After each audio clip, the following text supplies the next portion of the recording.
I want to introduce you to my new donut obsession. This, my friends, is a Shrikhand Doughnut. Shrikhand is an Indian yogurt dessert that's flavoured with saffron and cardamom. If hot and cold food combinations are your thing, you are gonna love the contrast of the hot, pillowy soft donut and the cold, creamy Shrikhand. The first step to making it just like grandma does is tying the yogurt up in a muslin cloth. It's the same process as making labneh. The whey drips off, leaving behind yogurt that's thicker than your winter duvet. After it's tied very tightly, you can squeeze out some of that excess whey into a plate. And keep this whey because it's really good for baking. I'm going to keep this hung up in a cool place for around 2 days. After this, my yogurt will be thick, creamy and tangy. My mother used to tie this onto an old ladder when I was small, but I don't have an old ladder, so I'm going to use my photography tripod, which I always have to hand. After a few days, unwrap the yogurt and marvel at how gloriously thick it is. It should feel nice and solid when you poke it like this. And here it is, the creamiest yogurt ever. If you're wondering what type of yogurt to buy, then always go for a natural set yogurt, a plain one with no added sugar or flavourings. You can buy lovely sour plain yogurt from Indian shops. Try to use the most sour yogurt you can find. Remember that we'll be adding sugar to this, so the tartness of the yogurt is what balances the sweetness. That's what makes a great Shrikhand. Add in some icing sugar or powdered sugar. This is going to dissolve really quickly and easily. You don't really want to be using a granulated sugar for this, but if that's all you have, you can always give it a quick blitz in a blender. Incorporate this nice and slowly, otherwise you'll be breathing all that sugar in. I like to use the back of a spoon, and you want to be quite gentle with this. Try not to whip it too much because that will loosen some of that yogurt up and it might turn a little bit watery. You might be thinking that this is looking quite lumpy at the moment, and you're right, it is, but we are going to push this all through a sieve, and this is my mum's trick, and I grew up watching her do this many times when I was a child, and I was just fascinated by the process. Pushing that Shrikhand through a metal or plastic sieve with fine holes is going to remove all of those lumps. This will leave you with a perfectly smooth Shrikhand that doesn't lose any of its thickness. Sometimes if you try to beat this with a whisk or even in a stand mixer, the Shrikhand can completely lose its texture, and that is pretty irreversible. So this is the best way to do it without messing it up.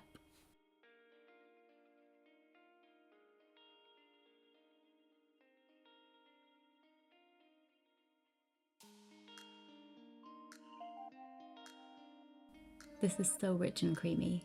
Those little specks that you can see aren't undissolved sugar, they're just the solids from the yogurt. Scrape all of the yogurt off of the sieve and pop the Shrikhand into a bowl because it's time to get creative with our spices. I'm going to add some saffron that's been soaked in hot milk for about 10 minutes, and as you can see, the hot milk has extracted all of that beautiful colour and flavour from the saffron. I'll also be scattering in some ground cardamom seeds. These are very traditional flavours, but you can be as creative as you like. Now we need to give this a really good mix, again with a spoon or a spatula. The last thing we need to do for our Shrikhand is to pop it into a bowl and put it in the fridge to chill. I'm going to garnish this with a few flaked almonds and pistachios, but that's completely optional. However, chilling it in the fridge is not optional. This Shrikhand needs to be served really cold. I would recommend giving it 6 to 8 hours in the fridge or longer if you have time. This is what the Shrikhand looks like after it's been chilled in the fridge and is ready to serve, and you can enjoy it just as it is like this. However, I have a new recipe for you this week, and this is the Shrikhand Doughnut, so let me show you how I make the donuts and then assemble this. The recipe begins with strong white bread flour. The bread flour provides just the right amount of protein and therefore structure to the donuts, keeping them light and airy. I don't eat eggs, so I won't be adding them, and instead I found a workaround. As well as adding yeast to our mixture, we'll also be adding a touch of baking powder, which gives the donuts a little extra lift. Since this is an enriched dough, we'll also need some unsalted butter and warm, full-fat milk. Give this dough a rough mix and then transfer it to the stand mixer with the dough hook attachment in place. It might seem like a long time, but we're going to work this dough for around 10 minutes on a medium-high speed, and that's going to give the dough a fantastic structure and elasticity. Pop it into a bowl, cover with cling film and allow to rise in a warm place for around 60 to 90 minutes. Once you've punched all the air out of the risen dough, you can roll it out to around 2 centimeters thick. Stamp your donuts out using a floured cutter until all of the dough is used up. As you're working, you can pop them onto a flat baking tray lined with some parchment paper. Once you've cut out all of your donuts, we need to let them proof again, this time for around 30 minutes and uncovered. Leave some space around each donut on the tray because, like the dark night, they'll rise again. In a bid to not deflate my donuts, I like to cut the baking parchment around the donut and then simply lower it into the oil like this, very carefully. You can remove the baking parchment once the donut slides off in the oil. These donuts are so light and airy, you'd never believe that they're egg-free. In fact, this donut recipe is really easy to veganize. If you want to make a vegan version, simply swap the butter for your favourite plant-based spread and the milk for a dairy-free milk alternative such as soy milk or any kind of nut milk. These donuts need to be fried on both sides at around 180 degrees Celsius. They'll rise like this and create a gorgeous stripe in the middle. As is always the case when deep frying, try not to overcrowd the pan and fry too many things at once, because this can lower the temperature of the oil and things might not cook through fully. All in all, each donut should be in the oil for around 4 to 5 minutes, so around 2 to 2.5 minutes per side. And that will ensure that they are not raw or doughy in the middle. I don't know about you, but I find it kind of meditative watching them bobbing around in the oil, just floating there, whilst I think about all of the delicious potential fillings that could be inside.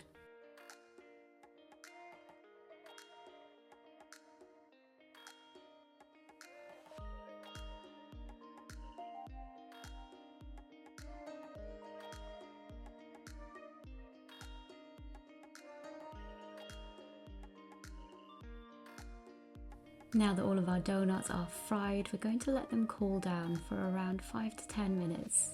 During this time we can prepare our filling and sugar coating. I'm using a cardamom sugar, and this is a bit of an ode to my Indian roots. You can, however, use plain sugar or cinnamon sugar. I love the flavour combination of strawberry and cardamom. On my tray I'm just mixing together caster sugar and some ground cardamom pods. Caster sugar is ideal for coating donuts since it is much finer than granulated sugar. One by one, coat your slightly warm donuts in that sugar, making sure that you get them well covered. As a kid, a brown paper bag of donuts off the bakery shelf in my West Yorkshire hometown was the ultimate treat. Still warm, I could feel how soft they were right through the bag. I'd clutch them tightly as if to fend off predators while I waited in the queue to pay with my pocket money. I always found it so hard to resist the temptation to open that bag in the car and eat them one by one. If you don't want to add a filling, you can always stop here and serve the donuts as they are in all of their sugar-coated goodness. All that's left to do is to leave these to cool for about 5 minutes and then cut the donuts open. We're going to open the lid and then either pipe or scoop the Shrikhand inside so that it's a lovely filling. This is a little bit like filling a donut with cream or a scone with cream if you've ever done that, and you kind of just want to put in as much as your heart desires. There are no measurements for these kinds of recipes. And then I like to add in some strawberry slices, but you can either leave them plain, add some more nuts, or top with any other fruit that you like. And there we have our stunning Shrikhand Doughnuts. A completely unique and delicious recipe perfect for parties, celebrations, and a surefire crowd pleaser. Thanks for watching, and if you haven't already subscribed to my channel, then please do hit that subscribe button and don't forget to leave me a comment and like this video. See you next time, guys.